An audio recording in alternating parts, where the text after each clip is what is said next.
intro video to our channel, so check that out. That explains why we're called everything, what we're all about. But I'm so happy to have you here, and this video I've been meaning to make for a while now. It's a very personal video, as these videos always are, as you know in the title down below. This is my coming out story. This is how I came out as gay / bisexual, and how I've been kind of, I guess, going through my life like that. So as always, you know, you can feel free to watch this video or put it in the background. I will be touching on some sensitive topics for me. I'm always trying to be very transparent with you guys on this channel. We're friends, you know, I trust you guys as much as I think you trust me, and I want to let you into my world and my life and just make it cool to be vulnerable. You know, we're vulnerable with each other, and to realize, you know, no one's perfect. We all go through things, and sharing our lives is important. And I want you to do this for you guys, so it also empowers you to, you know, think about your life. Think about maybe the hard things you've gone through, and realize that you're not alone, and that it's okay. We all go through things. So, with further ado, I'll just kind of get into it. So, let's just talk about where I'm from and kind of like background about me, right? So, I'm 26 right now. My name's Nick, and I live in Los Angeles right now. I live in Los Angeles, but I am from Massachusetts. I'm an East Coast boy, I'm from right outside Boston. It's called Newton. That's where I'm from. And oh my god, I guess I almost came out like a decade ago. So I came out in high school. And I'll tell you what happened, and I'll tell you kind of like why I did it, my whole story and everything. But I'll just first tell you, I didn't really think this through. I'm going to explain everything, but I'll just tell you what happened and then fill in the blanks. I went to a very big high school. I went to a very, very big high school. I went to a high school that had like 2,000 people in it, which is crazy. So 500 people per grade. And there was this class in my high school that juniors and seniors could take. It was called leadership. And this class was very, very special. It was very, very special. It consisted of 50 kids from both, like in total, a mixture of seniors and also juniors. And the way that you got into this class was that you had to be recommended by previous classmates to get in. And what this class did and talked about, it honestly was one of the most important classes I took, but it also, when you're young, the way you think about things, you are very malleable. Learning is a very malleable thing, and you kind of get trained when you're younger to kind of take in a lot of information and believe it. And I did, and I do, but like I think becoming an educated person and growing up is eventually then kind of learning what your ideas are, right? But this class was wonderful. This class, we learned about systemic racism. We learned about basically racism. We learned about societal, economical problems, and just everything. What made this different was, you know, everyone learns about slavery and everything and all of that, but what we were learning about was racism ingrained in our society, in our town, and also just everywhere in the world, and learning to kind of pull that layer away and realizing that there's systemic things and the history of these things and how we as leaders can change the world. And it was a very, very good, impactful class. We had lots of people from different sectors of high school. I was in theater. We had theater kids. We also had people from the sports jocks. We also had the nerds, you know, like all these different types of people. And it was cool because what we would have to do is we would all have to talk. We would have heated debates about racism, about experiences, about, you know, LGBTQ stuff too. And this was a class basically where I learned to be very safe with a lot of people. We talked about a lot of different things, a lot of triggering things, and we went to this place called Nature's Classroom, where we went to this island and we did like these team building exercises ones that were like dangerous, where you're like climbing up really tall things and the only person having you on your rope is one of your classmates, and it bonds you. And then at night we would talk about, you know, we would be like segregated into our, you know, ancestral, you know, sometimes about race, sometimes about other things, and then we would discuss topics, very controversial topics, and we would just basically have a safe place to discuss things and to evaluate why we think the way we do, and, you know, really kind of argue and talk to each other. And it was a really wonderful class, wonderful class.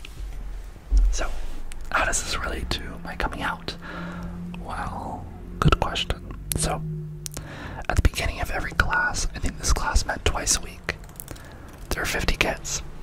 At the beginning of every class, we would do what's called a stand and deliver. A stand and deliver. So every person did this twice a year, once in this fall and once in the spring. A person would go up at the beginning of class, and for 2 minutes, you would talk about whatever you want. You talk about, you know, things you're going through, things you want people to support. You just basically had 2 minutes to talk about whatever you want, and everyone listened. And it was really, really nice, because it was just really nice to kind of give attention. You kind of trained yourself to listen and give attention to someone, and it really taught you to value people. Because think about it, you know, you're sitting in class, and the first thing you do is not hear the teacher, but you hear a classmate basically prep this thing for 2 minutes. It could be a presentation, it could be anything, and, you know, people really got into it and enjoyed it. And sometimes people will make dances or jokes or whatever, and it was just a really good way to kind of like, you know, start the class. Oh, I'm already nervous, like, talking about it, jeez, because you know, like, it was a while ago, almost a decade ago, but I really viscerally remember what was going on in my life. So in the spring, it was March 13th on a Friday, 2015, and it was my turn for a stand and deliver. And basically what happened is, in February, I got accepted to go to NYU Tisch. It was February 14th, I got accepted, and I remember, do you remember when you get into school, college, and everything, and you just kind of realize you're like, oh, I have my future set, and like, things are gonna change, I'm so excited. And that's how I was feeling. Oh my god, y'all, I'm like really nervous even just saying this, jeez. Wow, it's funny, like when you go back to a memory, like when you really try and relive it, you kind of realize how different you were back then. I can feel all my nerves. Like, I'm like, okay, so basically I had to stand and deliver, and the months before, I remember it was so subconscious. I remember basically being like, there are these guys that, there's this one guy, you know, I would sing a cappella, and we would drive together, and basically, I remember one day, I was just, you know, I slowly started telling people that I was like, kind of bi. I'm really more gay, or queer. I'm very open to women and everything, but I'm definitely more attracted to guys. But a transitional thing for me is, I always thought it was easier to say I'm bi than gay, because something I really had to work on as a kid, and even as an adult, is I got a lot of my value, a lot of my self-esteem from girls liking me. I had girls like me, and my guy friends, there are like 7 of us in total, and they're all lacrosse bros, and I was the only theater person. And when a girl liked me, we would always talk about it. We would always, you know, talk about things that we were doing with girls and everything, and it made me feel very secure and proud. And eventually I realized, you know, I wasn't into girls. Something you should know about me: I've been very transparent on this channel. I've done, in another video, I've talked about how I'm doing no FAP, which is, I'm going to space this out so I don't get YouTube algorithm, but it's me stopping P as in like pineapple, O as in Oreo, R as in rabbit, and N as in Nick. Put that together, P-O-R-N. Me stopping that. I'm on a 90-day streak right now. I think I'm on like 30 days. Doing great. Check out another video. I'm probably gonna forget to link it, but I have a video about it. You can look in the populars video and you can see and learn about it. But a young age, I started watching that, and I remember going from straight P, I'm just gonna call it P, straight P, to gay P, and I remember watching that in high school, since freshman year, being really into it, and not realizing that that's who I was attracted to until junior or senior year, when I eventually watched a lot of it, and I would start trying to implement it in my friend group. We'd be at sleepovers, and you know, the more you watch P, the more you kind of, your basis on reality kind of gets messed up. So I remember, like, we'd have sleepovers, and I would honestly try to make moves, and not in a way where I'd be like, oh, I like you, you know, you like, hey, I'm like all this, but like I would try and like physically make moves, or find situations where I'd be like, oh, we could like, it won't be weird if we do this, but we'll try. And so I started doing that, and it was such a subconscious thing, right? Eventually I became aware of it, and eventually it became so powerful that when I was like, you know, in this car with this guy at a cappella group, I eventually began just telling people I was bi. I only told him, and then my roommate now, because I used to be attracted to him too. I only would tell people I was, you know, sort of attracted to, not because I wanted them to know, but because I wanted them to also deep down say, oh, I am too. Oh, like, sweet, so I like you too. Like, let's do something. I was really craving to do something with someone that was of male genitalia or whatever. And what would happen is I told this man named Owen, and he was like, oh, that's cool. And then I mistakenly took that as like, oh my god, he thinks it's cool. Like, oh my god, maybe he's the same. Like, he, you know, he did all the right things. So then we went, I was like, one night, I was like, oh, let's go grab dinner and like go hang out by a park. And he was like, okay. And so we did that. And I was like, oh, do you want to like eat in the park and like just chat? And then I think he got the vibe. He's like, oh, you're trying to like do something and all that. And I got kind of rejected. But what started happening is there was this boy named Dominic that I was really into. We did theater together. We tried to direct this musical together, this play, and we didn't get it. We were like the only duo that didn't get a directing gig, and we broke our heart. But I did the same thing with him. I basically pulled him aside one night, and I basically told him, and I was like, hey, I'm bi. And he's like, cool. And I was like, cool, right? Because I'm under the assumption I'm like telling people because I'm telling him because I'm like, I want him to say the same thing. He doesn't, but because, you know, everyone's trained to be like, oh, that's so awesome. Like, I totally get that. Like, great for you. That's what he said. This boy was in leadership. Dominic was in leadership with me. And I remember, after I told him, I remember texting him, because I remember like trying to figure out if he felt the same way about me. I remember being like, hey, for my stand and deliver I have on Friday, I think I might tell people. I might come out. Do you think this is a good idea? And he was basically like, I remember he was so vague. He's like, if you want to do it, you should do it. I'll be there to support you, but do you? And I was like, you know what? I'll be proud because confidence is sexy. And so I was like, you know what? Okay, fuck it. I'll just do it. And so for my stand and deliver on March 13th, the way the room was situated, so it was like in a circle. So it was in the round, so everyone was kind of like facing, and I remember standing in the circle. And you know how people be, we go to stand and delivers, most people pay attention, but sometimes people are snicker, like talking at the beginning and stuff. So I get in the middle, and I say this. I say, hey everyone, so for my stand and deliver, it's gonna be kind of short, but I wanted to just say, you know, I got into my dream school of NYU Tisch in February. And oh, also just something you should know too, side note, so I'll go back to speech. I have a twin sister. All of her best friends are in this class, and none of my friends are in this class. It's all like different people, but like the plethora of different people are these two girls that I like grew up as like having sisters that are close to my sister, real sister, that's a twin. And basically for my coming out, so I stand there and I basically go, hey guys, you know, in February, like literally a month ago from today, I got into my dream school, NYU Tisch.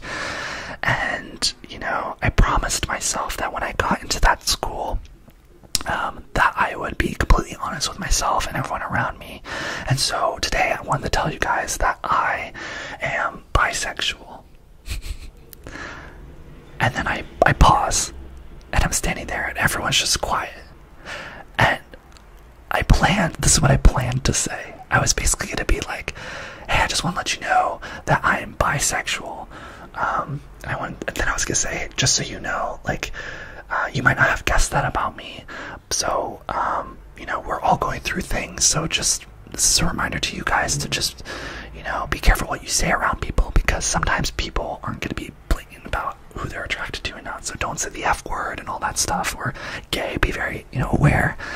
I was basically be like, because, you know, I'm bi and like sometimes you don't know, right? Sometimes you can't tell. That was gonna be like the message of the whole stand deliver. Do I say that? No. I literally go, I'm bi. I stand there and then I just like blank, and then my teacher stands up and she starts clapping. And people like are clapping and they're like, wow, great job. And then she comes and hugs me and she's like, I'm very proud of you, like really good, proud of you to do that. And I'm blushing, and then I sit down, and I remember Dominic was like in the back and he just was like kind of looking but not really. And I sit down and everyone just like looks at me, and then my teachers are like, it's quiet, because I think people realize, they're like, whoa, he just came out. Not in a way that like that hasn't been done before, but it kind of hasn't. There were a couple of gay people, but like I think people realized before I did that it was like, oh whoa, this is something that's important. Like, it's weird. I really devalued my coming out, but people realized before I did that I just did that. And my teacher basically was like, hey, I'm really proud of you. And then they're like, okay, let's move on. Great job, Nick. Thank you for being brave and all that. And then they moved on. And for the rest of the class, I basically sat there and I was like, oh my god, I can't believe I just did that. And I basically bolted. So the class ends and I bolt, and I basically go, our school was cool because we had like a town nearby and we could like leave for lunch, so it was lunch block, and I left just for Newtonville. That's where it was, to get pizza. Oh my god, so much. Basically what happened is that I went by myself, and then my best friend Brian, who wasn't in the class, he calls me. He goes, congratulations, I just heard, I'm so proud of you. And then he's like, oh wait, I'm not supposed to know. Okay, never mind. And he hangs up. What happens is that, you know, everyone begins to find out, and basically, oh god, my sister's friends told my sister, they're like, hey, and I found this out later, they're like, your brother just did something in leadership. We can't tell you what it is, he should tell you himself, but we just want to let you know. And you know, they also, I had some my guy friends, but there were some of the girlfriends that like were adjacent to in high school that were in that class too, and they told all my friends. So basically what happened was I told this class, and then it spread. The people that I was most scared to tell, people that, you know, I really cared what they thought. And, you know, a lot of people don't understand this when you come out. You know, my sister, she got really mad at me, and I'll tell you why in a sec, but, well, I'll tell you why, and I'll tell you how this happened, but she got mad at me because she was like, why didn't you tell me first? And my friends too, they're like, why didn't you tell us first? And it's because, you guys, like, it's so much easier to tell people that you're not that close with than telling people you really care about. Telling people that you really care, you know, because you don't want them to disown you. And I think you could tell how emotional I'm getting, right? I would have died if my friends looked at me different, if my sister looked at me different. I would have died if I told my sister, and then she would have been like, oh, don't tell people. And that happened. I'll just tell you something. This happened in college. I remember she came to New York, and I was starting to embrace my gay, which, if you're LGBTQ, you'll know what I mean.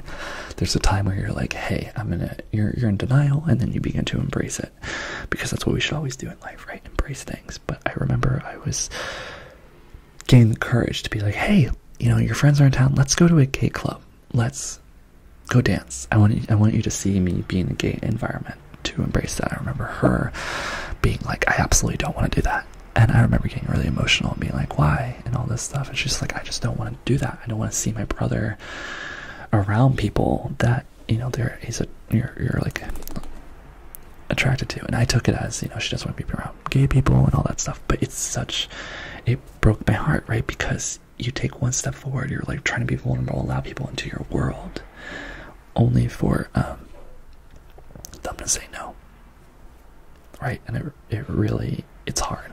This is something I knew I needed to do, and I wanted to be brave, and I just wanted to do it, and I didn't want people to stop me, so I did that. So I'm in Newtonville, my best friend finds out, they all find out. I basically realize I have to tell everyone really fast what happened. I basically ended up calling my sister later that night, that day, before I got home, and I basically was like, I think I called her, like, all this is a blur. I think I called her being like, hey, we need to talk later, or I called her basically being like, hey, I'm bi, just so you know, I came out as bi, we can talk about later. And then I basically, yeah, and then I think a couple days later, I talked to my friends, and I was like, hey, can we all, like, sit down and chat? And because I think I saw them and we just ignored, like nothing happened, and I knew they all knew. And I sat them in a circle in the ground in one of my friends' basements, and I told them, I was like, hey guys, so I'm gay, or I'm bi, I just want to let you know that. And they were like, oh, so cool, no biggie. But they like downplayed it, which is, I think this is something no one talks about. I don't know if you're gay, I don't know if you're LGBT, or if you're an ally, if you support someone being gay. It's a big deal to come out. I know we train ourselves in society for it to not be a big deal, but in like anything, it's like you realizing something about yourself, you admitting to something, you taking on an identity. It's like you realizing like you're a cat person or a dog person, or I don't know how to describe it. It's because that's not even a good equivalence, but it's like you realizing like, whoa, this is who I am. You're no longer in denial, and it's a big change, because it means that your future and the people you love and things can change, and you don't always know. You know, you hear stories on media. Some people disown people, some people don't. Some people, you know, don't find love. Like, it's all this stuff, and they downplayed it a lot, which, you know, I would do too. But when they did that, it made me feel like they didn't see what I was going through. Like they didn't relate. It made me feel like they didn't understand, because what happened at that point too is like I came out, and then eventually it was weird, like people would be like, oh my god, I'm so proud you came out, and they're like, oh, I heard you came out, and I was like, okay. And I'm really proud I did that way, but what happened was that everyone knew something. It felt like everyone in my high school knew that about me. And it was really hard for my sister because she's very protective. I used to joke that she was a second mom, and she was devastated until her first. She always thought that we were really, really close, and we are now, but in that sense we weren't. Like I said before, it's because it was so hard to tell those people, and it was easier to tell strangers, and she didn't realize that, and she was really, really hurt by it. I remember I also, you know, sat my mom down for dinner. I did this thing where I talked to everyone individually because I wanted them to hear my story, or them to feel like I talked to them. So I talked to all my friends in a group, then I talked to them all individually, and was like, oh, you know why? Because I think we're in a group, and one of my friends was like, we don't need to talk about it, like we get you, like we know. And then I talked to them all individually, and they were all really great.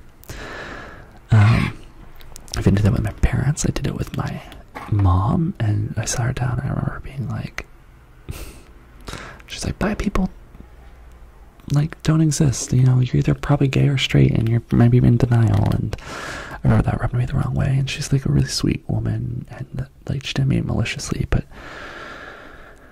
that's how I felt. I felt kind of unseen, and to be real, there's other family stuff which I won't talk about, but there's other things that made me feel like coming out. They're supporting. It's supportive. It's just like there's other people in my family that I know things about that people have hidden from me or tried to. That relates to being LGBTQ or queer. There are people in my family that I know kind of identify not as straight, but they hide it under the wraps. And that was hard growing up and realizing that. But so I had this little stigma against being that. And I think something that was hard is that, yeah, so I told my mom alone, I told my dad alone too. Everyone was really nice and supportive. My sister, she got it, but she was still really bitter about it. And I realized I did mess up. I should have told her originally, but you know, we all know things in hindsight. I didn't think like that. I wasn't thinking rationally. I just did it impulsively, which I'm proud I did, but, you know, as a fallout. I then told all my friends individually too, one-on-one, and that was that. So I think I did it because I don't know if you're gay or if you know anyone, but there gets to a point where you want to feel love, you want to connect, and it's you get tired of just not feeling the things that people are talking about, you know, the attraction, the love. And I just wanted people, it wasn't for me, it was to indicate to other people that, like, hey, I'm here, and if you feel the same way, hit me up, you know. And I did get some people, and I did get to, like, form relationships. It was after senior year in college when I got back home and people started slowly coming out, and I got to, like, you know, go on dates and stuff. But yeah, and there were people that were like, Nick, I was so proud of you, and like that took a lot of courage, and thank you, and it was admirable, and I appreciate that too. But what happened was, it came out and everyone seemed good, but my friends, what happens is when you come out, right, and everyone knows something, you feel really vulnerable all the time. And I didn't realize that I felt really vulnerable, and everyone's, you know, getting ready for college and leaving, and I had these 6 really, really close friends that I grew up in middle school with, and I felt like I was the epicenter of us all being friends. And, you know, we grew through middle school and high school together, and, you know, some of us would get closer and whatever, and I get closer to others, and but it was this core group.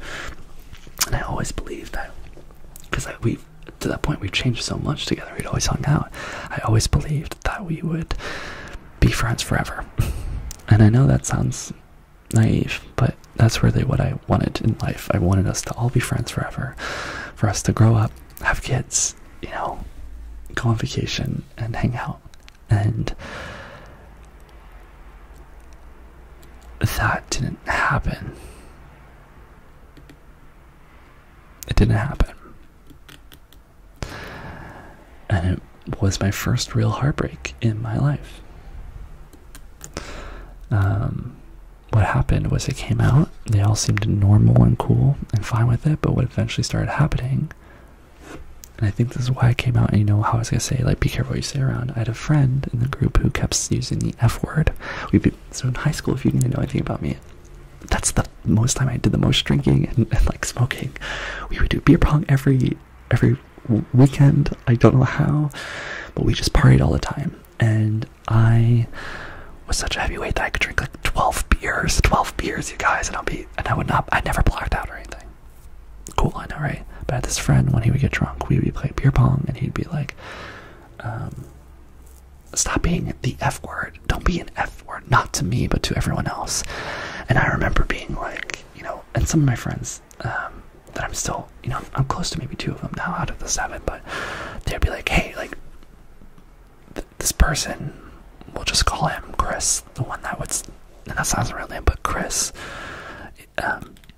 would say that, and then my other friends would be like, yo, Chris, don't say that, because they would look at me, and I'd be like, it's okay, and then Chris would be like, I'm sorry, but he would keep doing it.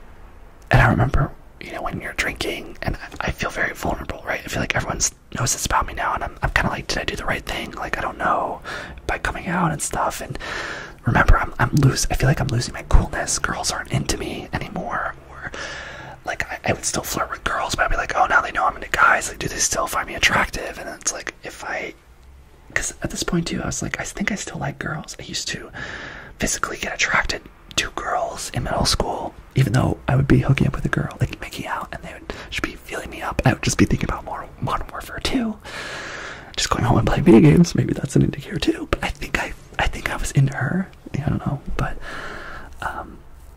basically he kept saying these things. I felt very vulnerable, and yeah, and I was like, girls aren't into me. So then I was like, are my friends, do they not think I'm cool anymore? Because I'm not. How do you define cool? I was like, oh my god, well, now I don't have that way of being like, I can make sure that we hang around hot girls and all that, and all that. And this guy, I forgot his name. What did I name him? Chris. Sure. You know, Chris or whoever I just said his name was. He kept saying the F word, and there's one night at my friend's place where he said it, and I just lost it. I started crying, and I went outside, and another one of my really like closer friends came out, and he was like, what's happening? And I was like, I don't know, I'm just like so emotional, I can't say that. And he basically was like, you need to suck it up, and like, you know, he's gonna say that stuff, but you need to like grow up and like realize it was just something. It was the complete opposite of what I needed. I needed someone to be like, hey, I know it's really hard, but this guy, and it's so weird because him and I have had deep talks, not Chris, another person, and I knew he supported me, but he was just like, you need to like, he's just like, I can't do this right now. He's like, I can't deal with this. And in fairness, we were all going through things. He was going through really bad mental health, and he had a health scare, you know, one where he had a girlfriend cheat on him, and he was going through his thing, and I had another friend who was depressed. We were all going through things at the same time, and I think it was really hard to support each other, but I remember feeling so alone and so vulnerable, and not like anyone got it. And so I eventually started sending them videos, YouTube, basically like, this is what it feels like to be gay and bi, not maliciously, but I think it started annoying them, and yeah. And then we eventually go to college, and it's hard. Before you go to college, we're like all hanging out, but it's like we realize we're all different, and we're all, you know, trying to make it fun before we go. I remember my friends were like, let's just have a good summer. Like, why are you venting on this? Like, why are you holding on this? Like, let it go. Like just don't take anything seriously. And I couldn't get out of that space. Like, I came out, and then I just didn't know what to do. I didn't know what to do with my life. I didn't know how to not undo it, but I just, you know, I didn't know who I was. I didn't know where I fit in anymore, because there was no one in my high school that was also really out. There were, but they were like the more flamboyant people, and I began, you know, I really believed that when I came out that other people would reach out and be like, hey, I am too, but no one did that. Right? Like, my whole motto was like, I was trying to find people like me, and no one was like that. There was this one girl that came out, you know, at the party, and she told me she was bi, and she was really proud of me and everything, and I said I loved her to this day, because that's what I was looking for. In all these interactions, even with my friends, I was looking for people to be like, hey, you're not crazy. I also felt like this. I also thought I was into guys or girls, and you're normal. But they didn't do that. I can only count maybe a couple times. There's that girl, and then there's this other guy who told me, it was really funny, when we were drunk, he was like, hey, Nick, like, I heard you, you know, came out and stuff. I'm really proud of you. He's like, I also had a phase where I really thought I was into guys. I'm not. I know I'm really into girls, but I just want to say you're not alone and all that. And I love those moments, and those moments I cherish a lot. But I realized, looking back, I always really wished my friends felt the way I did, right? I felt so connected to these boys. They felt like brothers that I was sure, or I wanted them to be like, hey, Nick, you're not alone. I feel the same. And by me not getting that validation from them, it made me feel like I didn't belong. And that was really hard to feel. I went to college, and I wrote this note. So on coming back from Thanksgiving, you know how on your phone you have a note app? I was listening to this song and feeling the feels, and I was dreading coming home. I was ready because I'm different, right? And I'm ready, and I'm like embracing myself, and I was like, they need to see like I'm not myself, but I wrote in this note. Basically, and maybe one day I can read it to you guys, but basically I wrote it, not thinking I'd ever share it. And it was me basically writing, like, I'm on the bus home back to Massachusetts from New York, and I'm realizing like a lot's changed, and I'm realizing maybe I've always been in love with my best friends from high school, and you know, I'm realizing like they weren't good to me. So you know the phases of like grief. There's like so many phases. There's denial, anger, sadness. I was going through this phase, and I remember I was writing down, sort of angry, being like, you know what, they weren't there for me. They would say the F word, and all I ever wanted was them to really love me. And then I also wrote, like, I was like, it's not their fault. We're just different people, but I'm different now, and I always just wish that. And then I was writing, like, maybe, you know, I always expected more, and they just didn't deliver. And I wrote this because before I used to really idolize them. I used to be like, they're really great, and I'm the problem, right? But then I went to school, as you do for college, and you realize hey, I'm pretty cool. There are people like me. You learn that you're all different. And I hope, you know, if you're going through your own journey now, it's always worth coming out. I promise you. It's just scary. I think it's a lot of accepting and realizing and acknowledging a lot about yourself, the uncertainties, but it's always worth it. And I don't ever regret. I don't regret the way I came out. I don't regret coming out. I think it was so vital because it really puts a step into action, forces you to kind of surround yourself and create a life for you that's valid to you, that surrounds you with people that you need. But this notes, I wrote all that, right? And then I went home and, you know, I didn't really see my guy friends. And then I went back to college and I was just like, okay, I'm ready to move on. And then Christmas I came back and all of that happened. And I you know, would see them at parties, but we kind of had a falling out. And I remember one night, so just some more context, I'm the youngest child for my parents.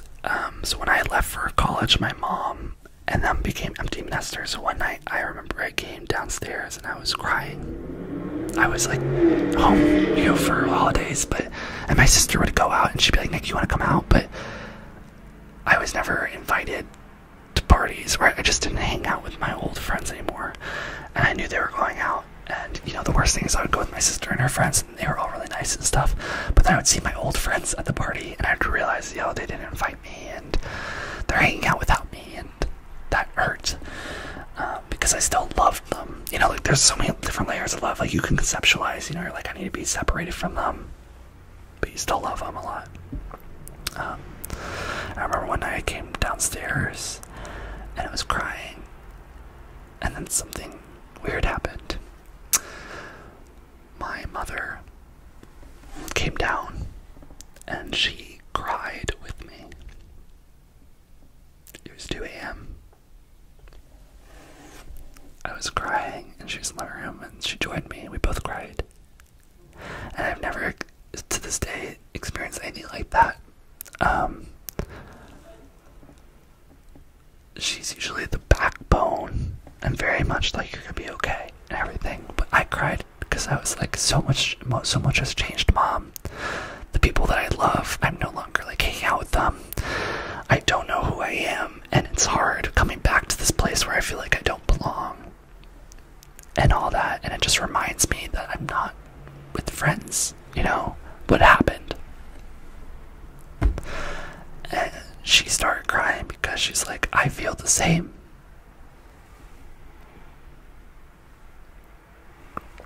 And she told me that she, you know, was really, really sad. She's like, it's not the same without you guys. Like, I have this house and I'm all alone and I'm with your dad, but it doesn't feel like we belong. And that was one of my moments. And I don't know if you've ever, as an adult, ever realized that, you know, when you start realizing that your parents are just humans and that we're all growing together and they're changing too all the time. I just realized then, I was like, how I was feeling about my friends is maybe how she was feeling about me. And so we cried, and I missed her too, obviously, but I just never realized that my parents had feelings. So we cried that night, and I'll always remember that, because it wasn't a let's comfort each other and say it's okay. No, we felt it together, and we hugged each other, and we sat and we cried, and we just acknowledged that this is life right now, and it's okay, and it will get better, but it's hard. And that's a moment I will always cherish and love. And what happened after that too is the next year, you know, this note I wrote, I eventually published it on Facebook. I was basically like, because a year after I came back to December, I was like, oh, I feel so different. You know how it pops up on your memory thing on your phone? So it popped up, and then I looked at it, and I basically was like, oh, I feel so different now. I felt way more belonging and way more comfortable with my sexuality and happy where I was in life. Felt like I had friends in college. And so I posted it on Facebook, basically being like, funny how much a lot has changed over the last year. This is just a reminder that, you know, I came out 2 years ago, and that love is a journey, but I want you to know that you're not alone, and that, you know, things get better. So if you, something like that. And I got a lot of good feedback. A lot of people were like, thanks for sharing, Nick. And it was that notes that me basically saying all my thoughts, like how it's hard to lose my friends and how I felt like they weren't there for me and how it's not necessarily their fault and like they just couldn't relate. I posted it because I thought that if you read the full thing, you would realize that I wasn't blaming them at the end. I was realizing like, hey, maybe it wasn't their fault.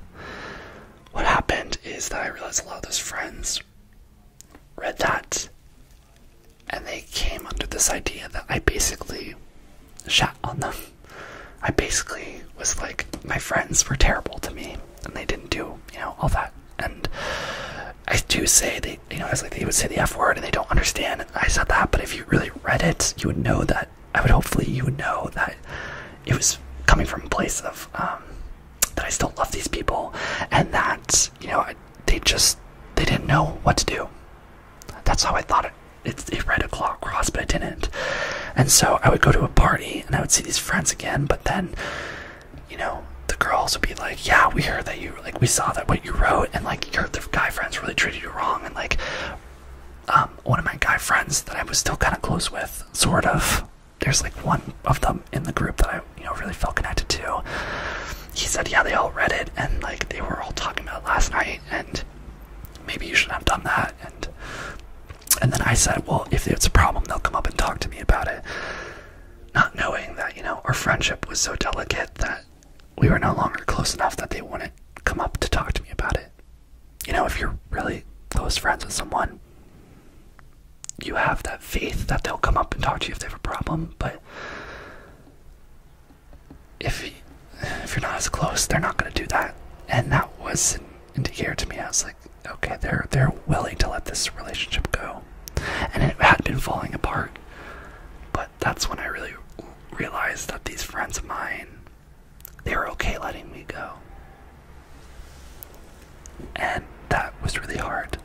Because, it's like one thing to know in your head that it's the right thing to do, to let these people go. But it's another to know that you love them and you envisioned all their future.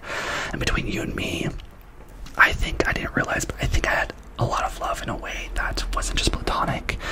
I think I had a lot of love in the way I really wanted to be close to a lot of them, physically too, and I was grappling with that and realizing that me losing them was also me losing this connection of brotherhood and also something more. And that was really, really hard, and I really do relate to it being one of my first loves that I've lost, is this group of friends. And there's, over the years, it's funny seeing who I still talk to. I still talk to maybe 2 out of there's 7 of us in total, so 6, 2 out of the 6. And they were the ones I was close to, but I still don't talk to them that often. We're all different now, and it's been really interesting because, we had our guy group, and then there was an adjacent girl group, and the girl group, a lot of them has been coming back. 2 of them live in LA now, and I reconnect with them, and we are catching up and hanging out again. And I haven't hung out with them, since high school. When I kind of left the guy group, or they left me, I kind of felt like I couldn't hang out with the girls because they were all still hanging together. And these 2 girls that I've been seeing recently the last couple of weeks, they still hang out with all the guys I don't. Not the 2 ones that I'm close with, but the other ones. They all still hang out. They go to Mexico and all this. And do I think that there's, for so long in my life, I've wanted us to reunite and, to believe that we could come back together and love each other and accept each other and have that ideal future where we're all brothers and we all vacation and can live a life together. Because we've been through, those friends where you just been through so much of life together. So you view the future. That's how I viewed it. But so much has happened now in the last decade too that they don't know about. And they never will. I could tell them about it, but they just haven't been there for me, and likewise. So that's how that's kind of relating now. I'm hanging out with this girl group and we're seeing, but yeah, that's kind of my coming out, and to just kind of go, right? So I came out, and then right before college, I went on Tinder, and I did this, I hooked up with this guy to just kind of get my jitters out. It's like I just want to get it done with. To I think I like guys, but I just need to prove it to myself. And I used to have this thing with sex. I used to, in high school, it was so true. I had this pressure. All my friends were getting laid, and I felt like I need to. And senior year, when I didn't, I was like, oh my god, like, they must be wondering, like, why am I not, like, doing these things with girls and all this? And then I was like, okay, I'll come out, and then I'll explain it all, no pressure. But I still, deep down, felt pressure. I felt like I was getting older, and I felt like I needed to experience this, because otherwise there's something wrong with me. So I forced that. I enjoyed it, but I also, you know, it didn't happen organically. I'm not mad about it, but if you're listening to this, just give yourself time. Let things happen organically. Don't rush things, because your firsts for things. I was always like, I just want to get it over with, so then it's easier to do it, and I have confidence, right? And I think that made sense, but it's okay to be uncomfortable and not know what you're doing, and just don't rush yourself. That's the only thing. Really don't rush yourself in those things. But I did that, and one of the good friends, you know, like the two people in the 6 group, I told him about it. I was like, yeah, I went on dinner, and he was great and very supportive. But it's just funny, like, and he still hung out with the group even when I was in college. But what became hard with those 2 out of 6 is that eventually, you know, we would talk about our lives right now, and then it would always, you know, go back to high school, you know, reminiscing. And for a lot of us, we had hard times in high school, and I think it's hard talking about it, but eventually it would feel like I would have to ask, how are the other boys? So how are they? And they would tell me, and it would always be really hard to hear, right? Because I would always, you know, like, when you move on in life, when time happens, you eventually focus on new things. But when you focus back on certain things, you still have that feelings and the hardships, and it's icky. You know, it doesn't feel good to not be wanted by people. And I would always feel that when I talked, and eventually associated with those 2 friends. And, you know, that still is a habit I do. When I talk to them, I go, oh, have you talked to them? But what's been funny, you guys, is that time really does heal, because it's been getting less and less worse, and it's been like, now I can talk about them, and there are days where I don't even think about them. And even hanging out with the girls again, I was like cool about them, but I'm also kind of a point where I'm like, I don't want that anymore. I don't want it. And it's hard, because I think initially I learned that I couldn't have it. You know, I wanted it, but I learned I couldn't have it, and that's what hurt. But eventually I'm learning I can't have it, but also I don't want that. And that's starting to bring me peace, but it's really hard. And, you know, if you've been on this channel for a little bit, you know I'm an artist. Like, I write. A lot of my art that you'll be seeing stems from this time in my life. When I came out, my love for these friends that I got disconnected from, that's where all my art stemmed from. That's where Flowers, my short film, stems from. Embracing your differences. Because that's what I wanted these guys to do. I wanted to live in a world where I didn't feel so alone. My next film, which I'll be on this channel, so subscribe if you want, but I'm going to try and take you guys through starting to take you through the steps of, like, screenwriting, and I was doing research, and I'll do it, but it's going to be a feature film, this road trip of these 2 friends that go up the coast to another friend's wedding. And it's basically this one guy, he's trying to make amends with his friend that he hasn't seen, and they promised when they were younger that they would be at their weddings. And now you know about me, are you seeing the correlation? My friends back in high school, I always thought we'd be at each other's weddings, and now I'm getting to a place in my life where I'm realizing, oh my god, I might not be invited.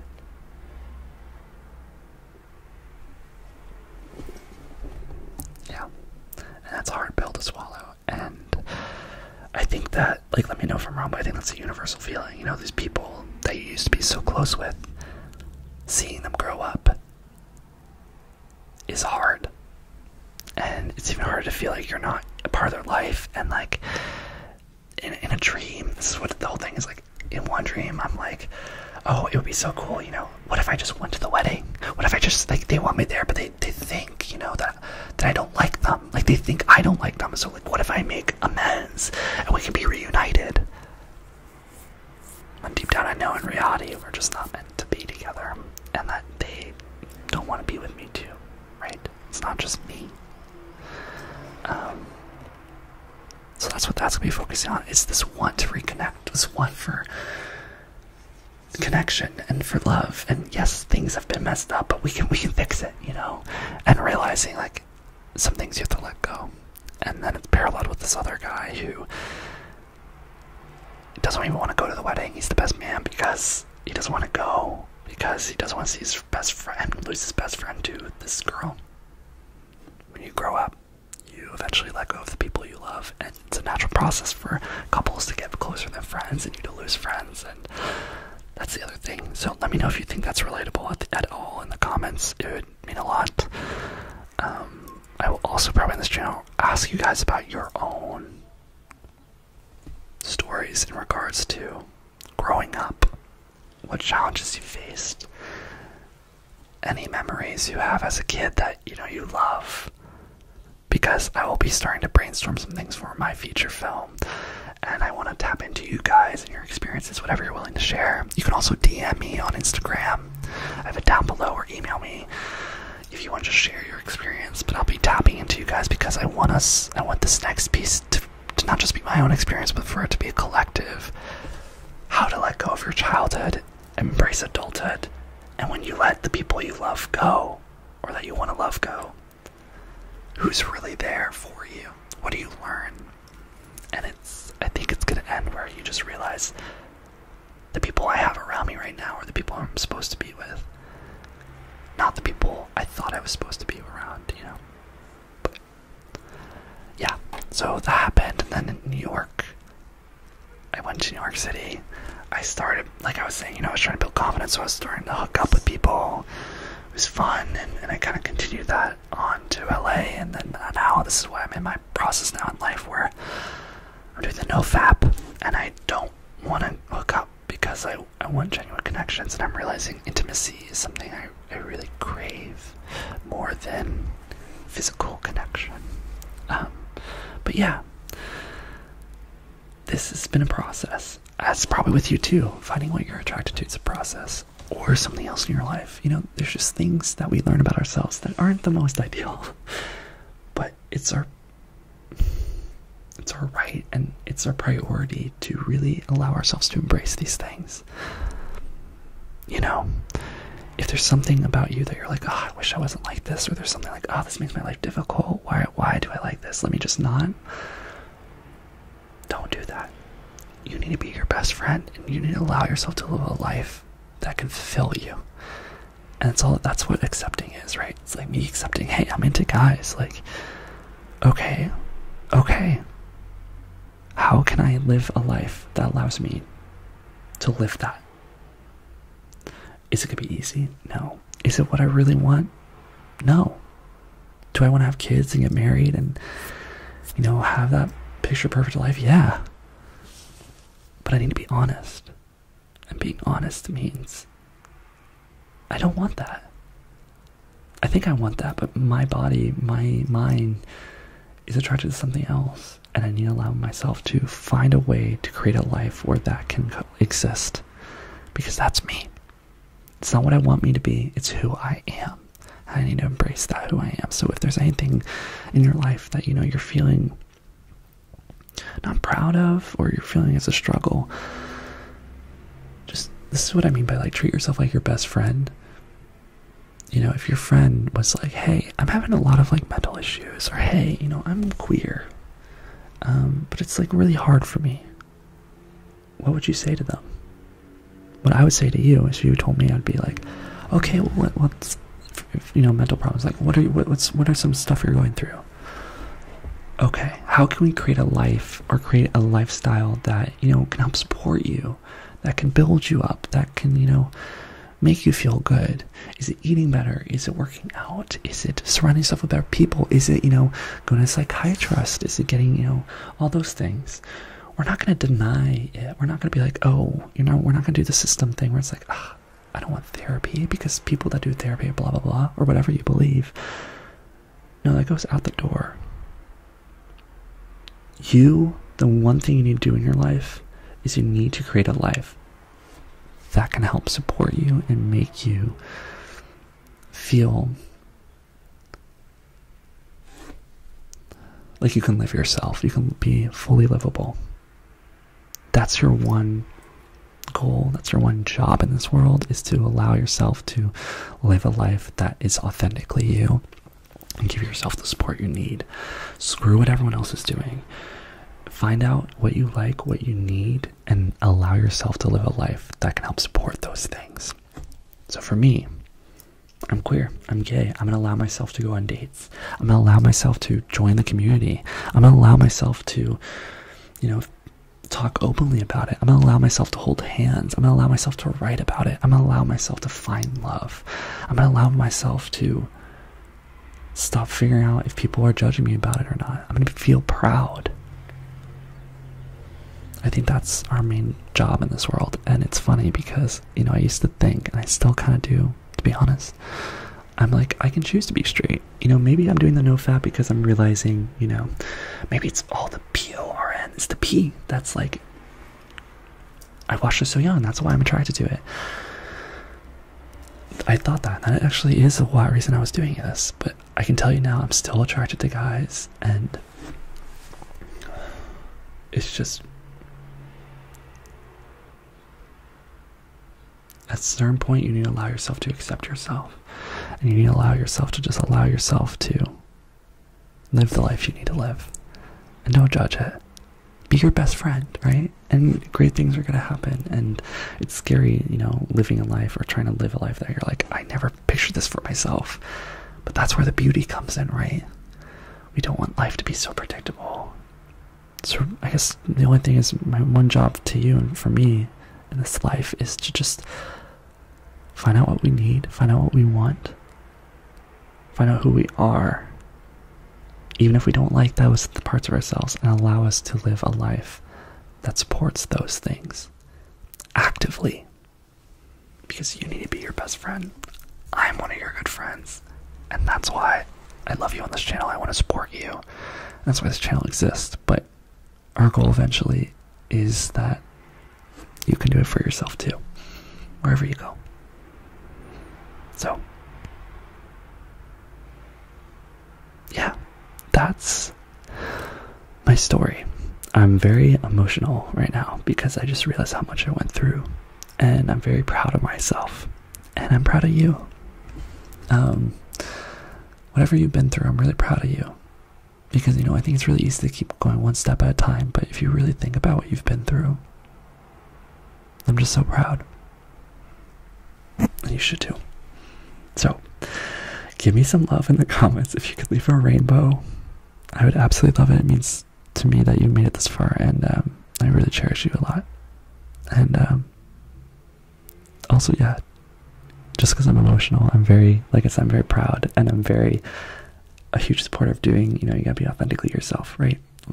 Lead with the foot forward that you need your role model, right? If you could have a role model in this entire world, think of whoever your role model is, and for you to accept yourself, and imagine them saying to you, yeah, you're great. Yeah, embrace your identity. Cool. I'm so proud of you, even the shameful things. Things that society tells us not to be proud of. Imagine your role model being like, I'm so proud of you for all of that. And that's so cool. That's the place we want to live. So just embrace your differences. And I know you're weird. You're as weird as me. Maybe not in the same senses, but I love your weirdness. It's who you are. And I hope that this, if you're queer, let me know your story down. If you're brave enough, let me know your coming out story. But also if you're not queer, I hope that this kind of illuminates, at least my story. I don't know how many people felt this way too, but I just hope that this gave you an insight in yeah. Thank you for being here. Thank you for being open. And thank you for loving me. And I love you back. As always, give a like to this video. Also subscribe. I'm going to be saying this in the next videos, and then I'll drop it, but I think a new thing I might be doing. So I do intentions every week, right? I think I might do a series, maybe once a week. I might do advice. So if there's anything you're going through in your life, feel free to DM me on Instagram at nicksrambleasmr, or email me at nicksrambleasmr@gmail.com. All the info is down there, or it's somewhere on my page. You can find it. But if there's anything you're going through that you need advice about, or you have a question, like a controversial topic you want us to discuss, or it doesn't even have to be controversial, please share it. I would love to share it with everyone on this channel, and we can discuss and support you, because I've been going through a lot, but also I wanted to be with you, and it'll be a beautiful reminder that we're all going through different things, but no matter what it is, we're not alone, and we have this beautiful hive to support each other. So, thank you for being you. Thank you for being here. And I love you. And I will see you in my next video. Lots of love, lots of love, lots of love.